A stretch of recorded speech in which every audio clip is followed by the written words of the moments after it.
and welcome to episode 5 of Behind the Whites. A slightly stripped back Behind the Whites. Just myself, Jim Bailey, and Chris Ider alongside. Pete's off. Where's Pete?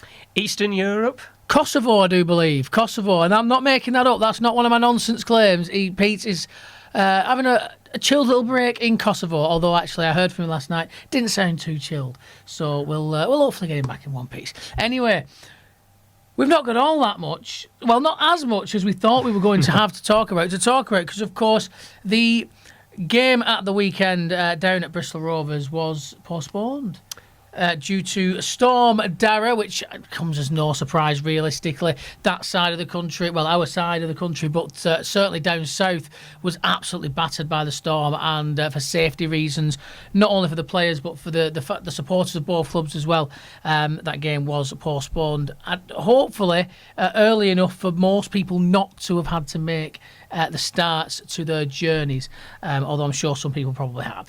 I think we were told that one of our group in the Bolton FM sport team, Bobby, was about to set off. He'd left it as long as he possibly could, waiting, because he expects it. Danny Rowe on Midweek Finalysis called it as well.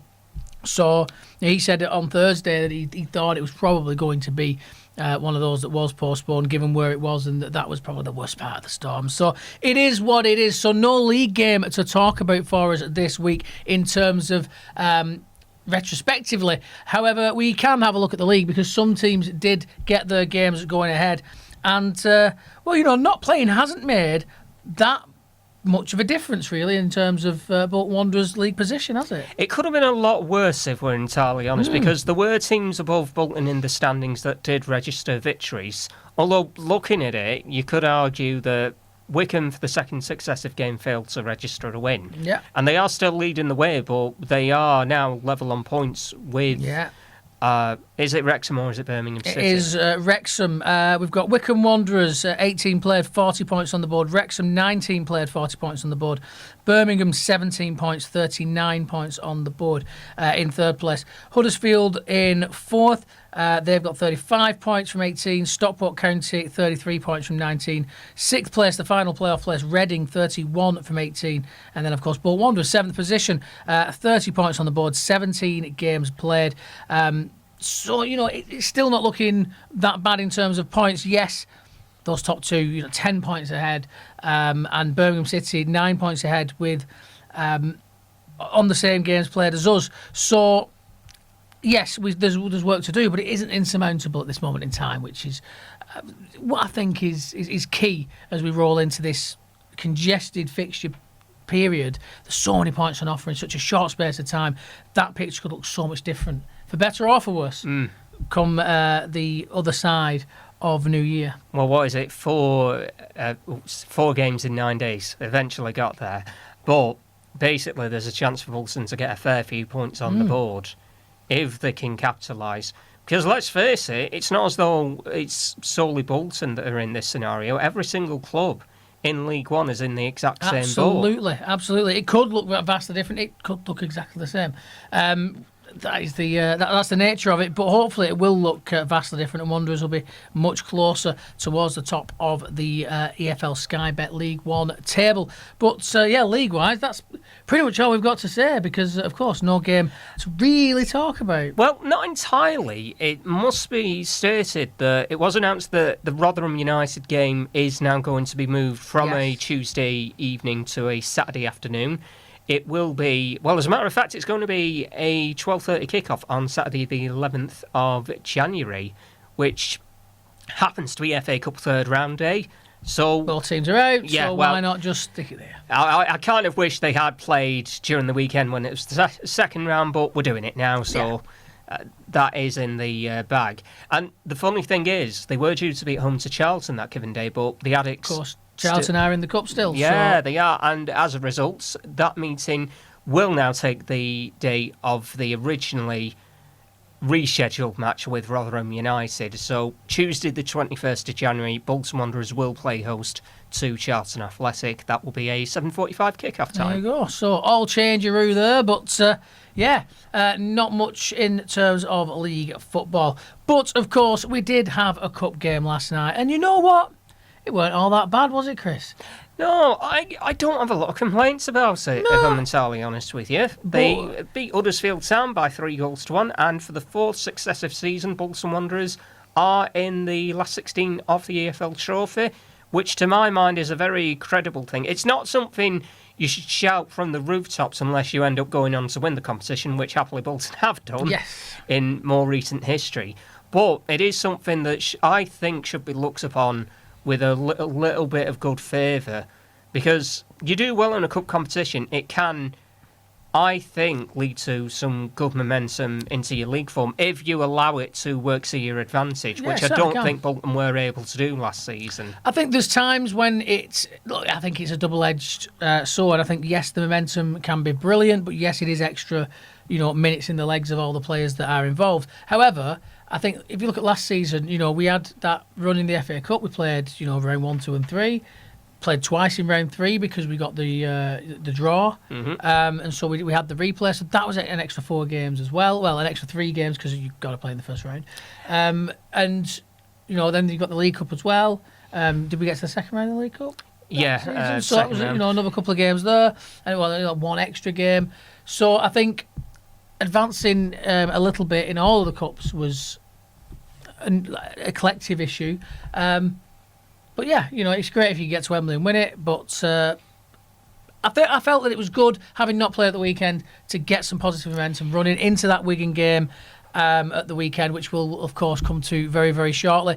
But look, a good performance all in, to be honest with you. The first half probably wasn't the most thrilling half of football I've ever seen, but came in at half time, a goal to the good, and what a goal as well, an absolute peach of a ball in, and such a fantastic header, properly steering the ball into that bottom corner. Wonderful stuff from Lolos to open the scoring, and then a couple of goals from Aaron Collins before an unfortunate Dakar Cogley got an own goal in the game to pull one back for Huddersfield. Not much he could have done about it, to be perfectly honest with you. It's cannon back off the keeper. It's hit him. It's bounced in. It is what it is. You want those kind of things to happen when you're 3-0 up and not when you're 0-0 in a game. So whatever, I'll take that. And of course, against Huddersfield Town, we know what happened against them earlier in the season when they absolutely came and smashed us. So no more of that nonsense. I was glad to see on Tuesday night, last night even. Well, last night for us recording this. And honestly, it wasn't one of those games that was as tight as some Wanderers games have seemed maybe over the past few weeks, because we battered them really on the scope of things, and on the eye test last night we were much the better team over the 90 minutes. You can't really argue that. But 20 shots to their 10. 8 shots on target. How often have we said this season, well, we've had shots but they've not been on target, or we're not having enough shots? Well, 20 shots, we were saying it last night, pull the trigger more. Last night they did. 20 shots on goal, 8 on target. Only a 4% better share of the possession, 52 to 48, but who cares when you're bagging 3 goals and only conceding 1? It was, all in all, for me, a good night. And of course both teams were rotated, a little bit of rotation either side, so yes, it wasn't exactly the 11 against 11 that we saw earlier on in the season, but be that as it may, a really good performance against a team where we could have come in a little bit nervous, a little bit like, what happened last time we played these. There was none of that, it seemed, about the team. They went out there, they got the job done, they got it done in a little bit of style in the end, and I'll absolutely take that walking into the weekend. I guess it's like you and Danny mentioned at half-time, and I was on board with what you were saying. The one pass that ended up being the one to break the line of the Huddersfield defence, it was a beautiful ball in from the left by Yossi Tutu. Lolos, clean connection, gets it in the back of the net. What a ball. Breaks the deadlock. It was exactly what Bolton needed, because if they had not been able to break the deadlock before half-time, it would have made things a little bit dicey. But thankfully, because of that header, it made things a lot better. And that, for me, is where that direct approach comes in when we want to play it. It's not about, we should be lumping it up to Vic up top. It's like, no, we're not. And I think that's what Ian Emmett says when he says we're not equipped to play that kind of long ball football. I think he means we've not got a player that is built to specifically, or stylistically as well, because I know Victor's a big, strong lad, but it's not his style to be Mr. holding it up and holding you off and funneling it out. He's power and pace, blustering through the middle, and that's what we've seen from him when we've played balls in over the top. That when he's got onto him, there was that game right back at the start of his Wanderers career where he scored a hat-trick in like 10 minutes or something. And two of those were balls over the top where he was just quicker and stronger than the man, so he got ahead of him and then he couldn't get past him because he could hold him off. That's the kind of big, strong player I think Victor can be best as. But last night we played a direct ball into the box, but it's an absolute peach for someone to get on the end of and bang an header on target. That's the kind of more direct approach I like to be trying to do, because we've played the nice football, we've created chances through that, or maybe in the first half a little bit we weren't pulling the trigger, but we've not gone out there, we've not changed the way we play, we've not suddenly gone, oh, we're going to lump it. We're still playing the same style, but they've got it in that position. They've seen the opportunity to ping a lovely ball into the box, and he's took it. More of that kind of stuff for me. I don't want to see us just go back to lumping it like Gary Megson used to lump it, or lumping it like Phil Parkinson used to lump it, because yes, it can be effective, but I'd rather see us passing the ball than just lumping it. I want to see a bit of style and direction, and that last night, that ball, that was like when people said that Big Sam was a long ball merchant, and he's like, are you having a laugh? I've got Campo and Okocha and Juve and Euro and Jorkias spraying these balls all over the gaff, and the quality passes. It's not just lumping it. It's not just hit and hope. And I don't want us to go to hit and hope. And I think that, realistically, you're not going to get the quality of player of Okocha and Jorkias and the like playing in League One. It is what it is.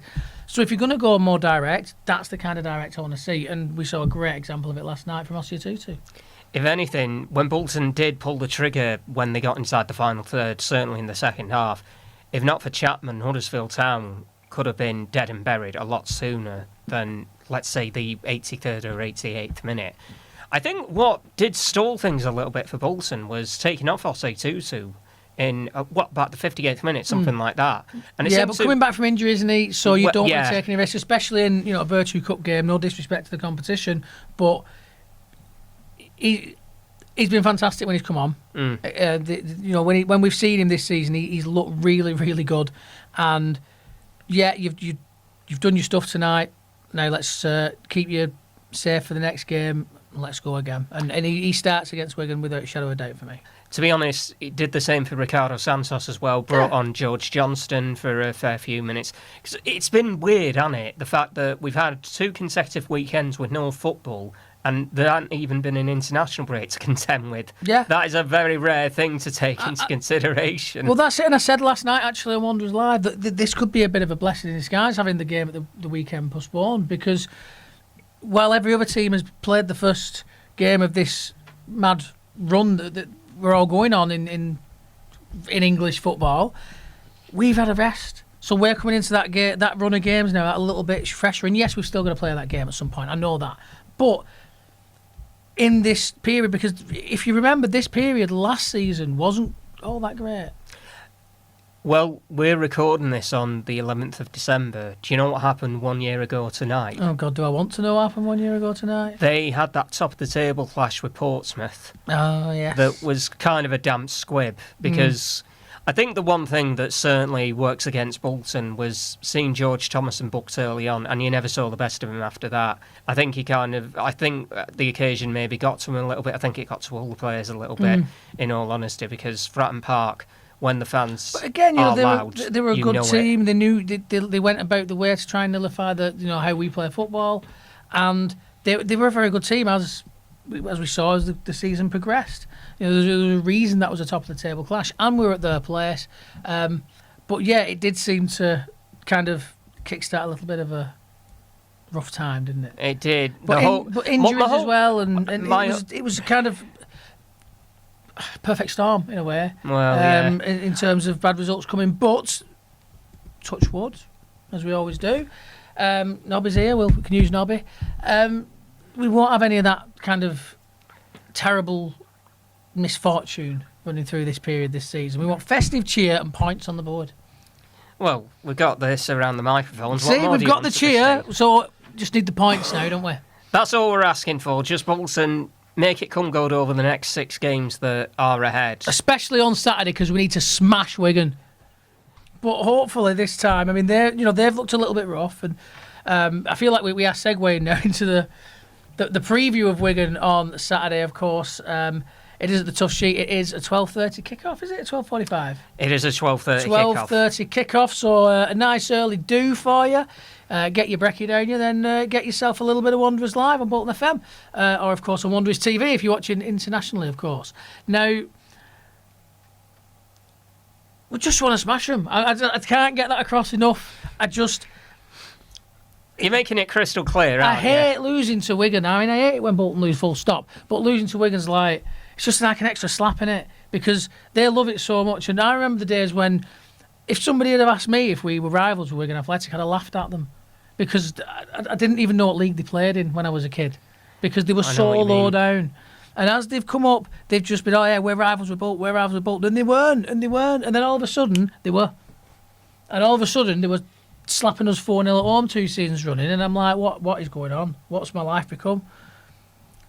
We need to beat Wigan, it's time. And especially after going to their place last season and absolutely slapping them all about the pitch and losing 1-0. I don't recall Sam Tickle being tested a lot. No, but we had. It was one of those games that we've seen so many times where we have the run of all the play, but we don't make anything happen, and then we get punished for it.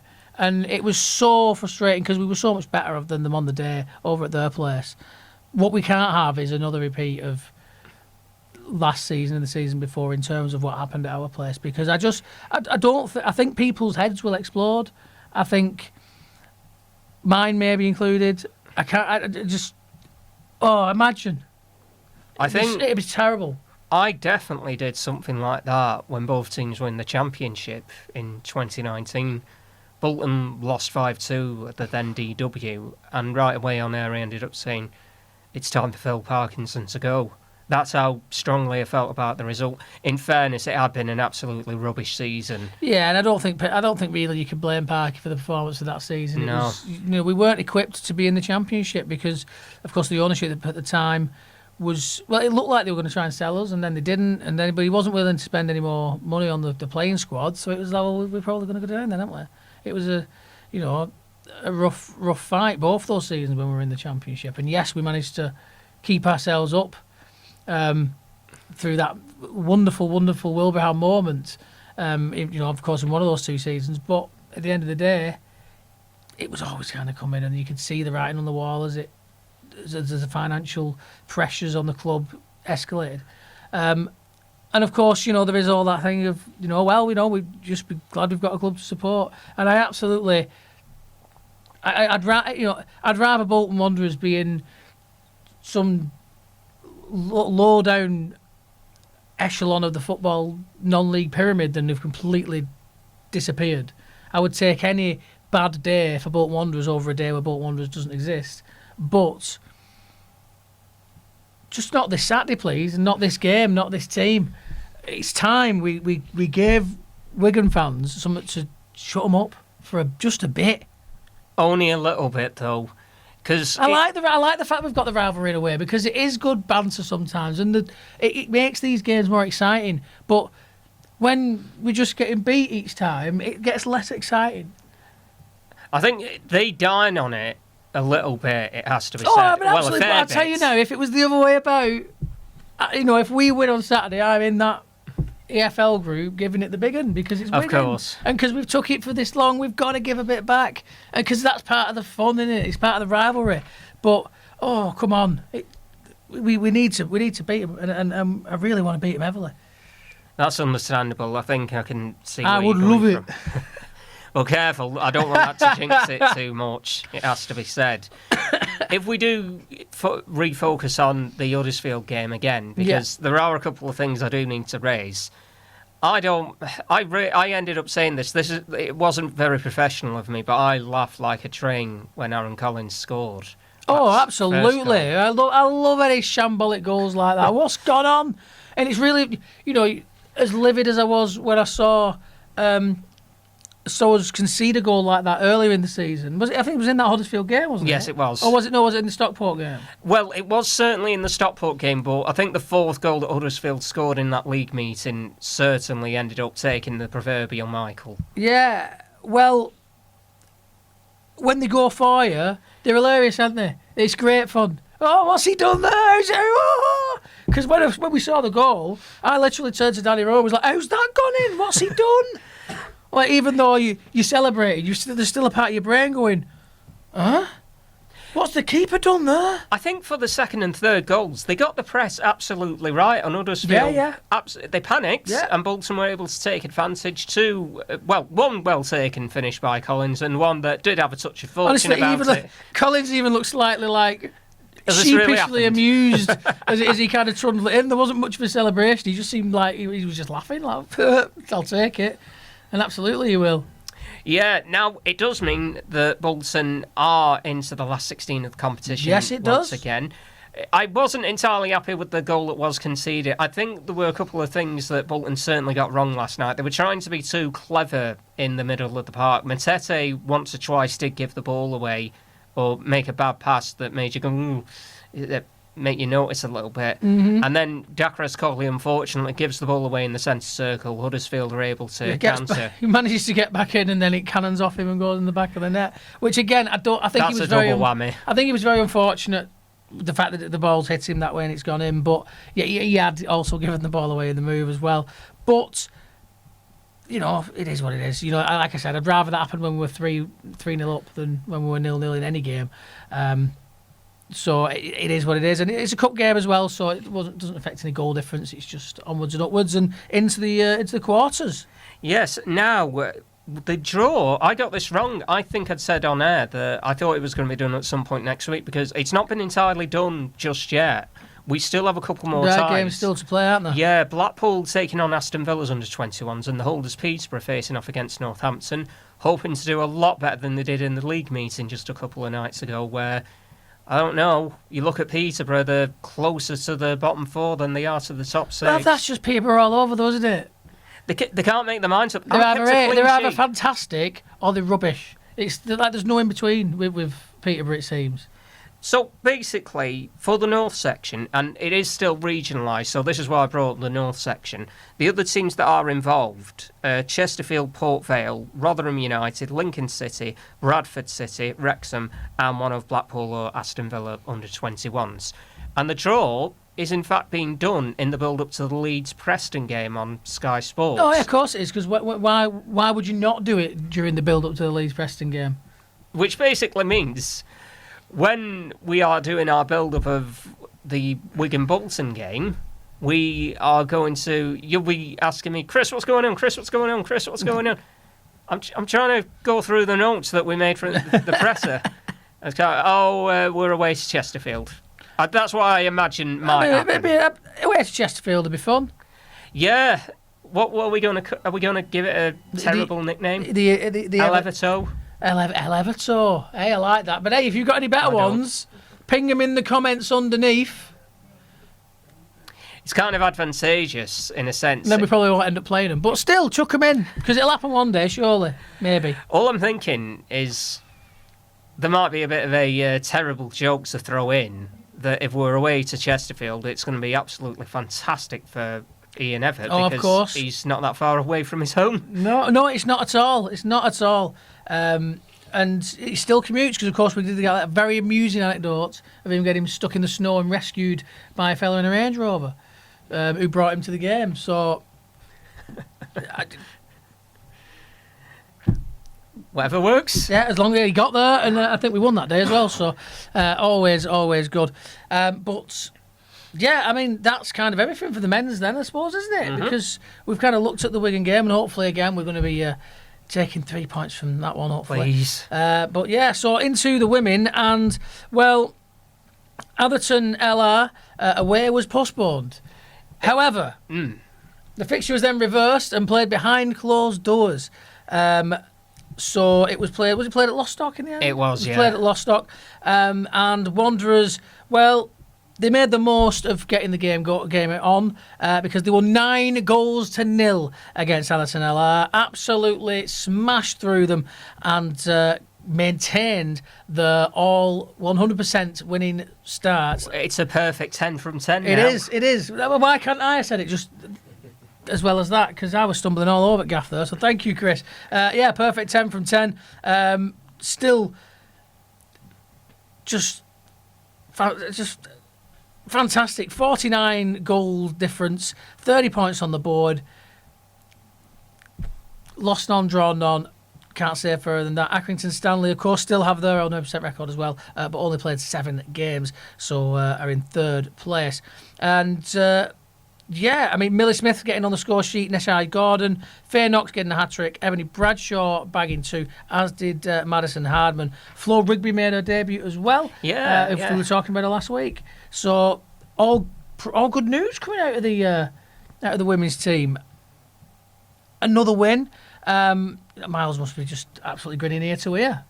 Yeah, by the way, if you haven't listened to episode 2, where he did join us for the first, half an hour or something like that, basically it was just a chance for him to tell us how he got involved in women's football, his coaching philosophy, that kind of thing, and what he wants to accomplish with Bolton Wanderers women over the, next 3 to 5 years, something like that. Yeah, absolutely. It looks like a great project, and it looks like Miles is most certainly in it for the long haul. It really seems committed, and great chat with a very knowledgeable football guy, and someone who I think is going to be absolutely invaluable in that setup, without a shadow of a doubt. Yeah. And of course, they brought us shirts, so they're our best friends now. So if you want to send us any shirts, actually they have to be Bolton shirts, but you can be our best friend as well, so we can hang them on our backdrop. And maybe I can stop bringing all of my shirts in every week. Well, not all of them, but... We get what you mean. Yeah. Look alright, don't they? Festive. We can't complain about the design that we've got right behind us at all, can we? Spot on. But yeah, still top of the league, of course, with games in hand over some teams, not over others as well. It is what it is in terms of the pitches that are getting played on. Well, that's just it, because in a sense it is still semi-pro, slightly amateur football. Fixtures will get called off left, right and centre, so that basically means that some fixtures won't go ahead on the day, others will, and it does mean that you will have to play catch-up in the second half of the season, which could prove to be a tiny bit on the dicey side, although if you end up getting the points on the board beforehand, which Bolton do seem to be doing, then absolutely they ought to be not all dropped right. one yet.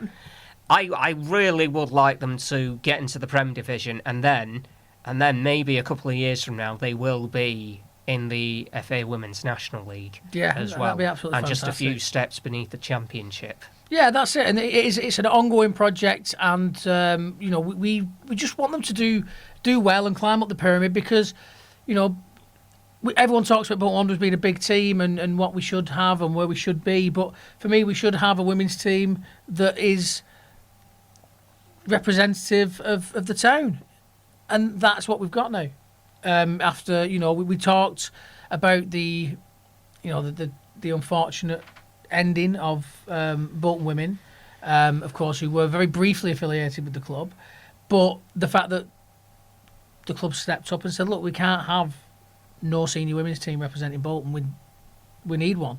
So yeah, we started lower down in the pyramid. We're not up there with the WSL leading lights of the Chelseas and the Manchester Cities, but we've got off to a very good start in our first season, and hopefully we're going to race up through those divisions and be up near those kind of conversations, at least in the next few years. So get on board now, because as you see that journey going on, when you get to those levels, when you're starting to look at maybe we could get to the WSL, you want to look at it and be like, I've been there since day one, because you've got the opportunity. So get in on the ground floor and enjoy the ride.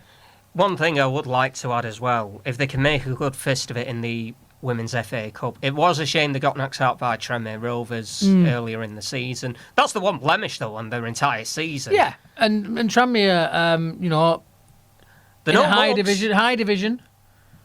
So it is what it is, but we then played them in another cup game and beat them. So it does show that there's still that ability within the team to compete with a high-level team, as well as the fact that we're storming through our own division.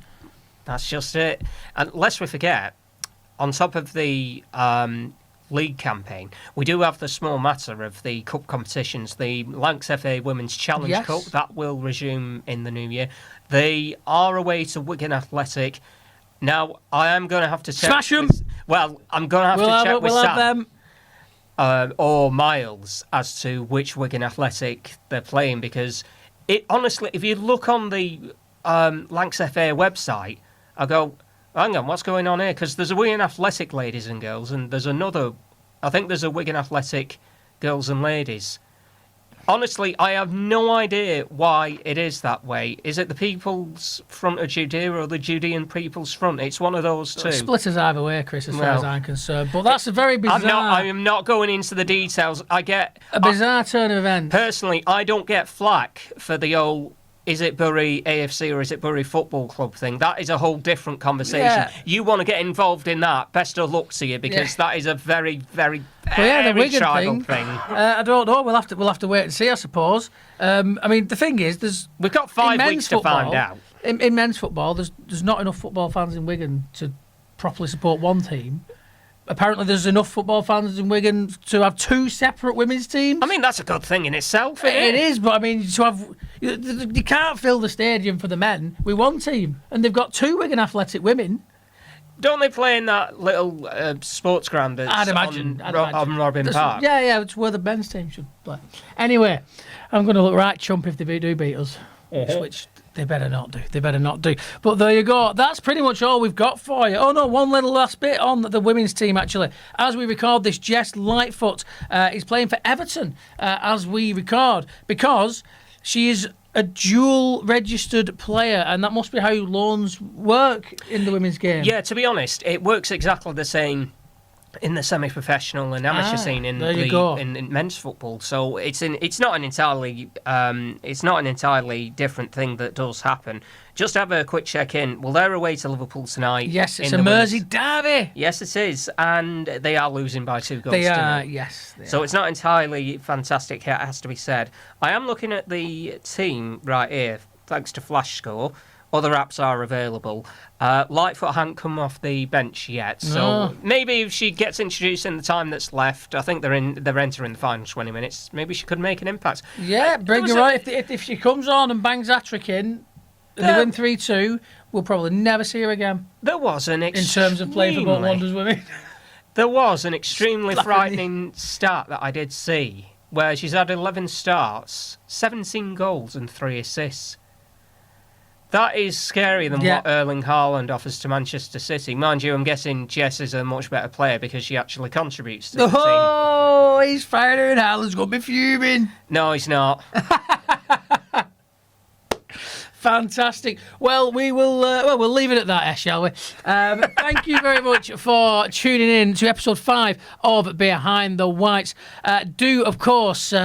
tell everybody you know that we're doing a Wanderers podcast. Give it a share, give it a like, give it a subscribe, and keep up to date with everything we are doing. We will be adding, hopefully, to the platforms you can find us on. Of course, at the moment, you can get us on Bolton TV on YouTube, but we're going to be looking to add a little bit of Spotify and all those other little platforms to the mix very, very soon. And like Chris said, do check out the archive, our older episodes, and that one, the chat with Miles, episode 2, is in the well worth a look at that chat. If you are a big fan of the women's game, you want to see what's going on with the Wanderers ladies. It's a cracking chat. He's a great guy, and we're very optimistic about what is going on with the Bolton Wanderers women's team. But for now, from me, from Chris Ida, and from Nobby the Reindeer, we'll see you next time. Stay behind the whites.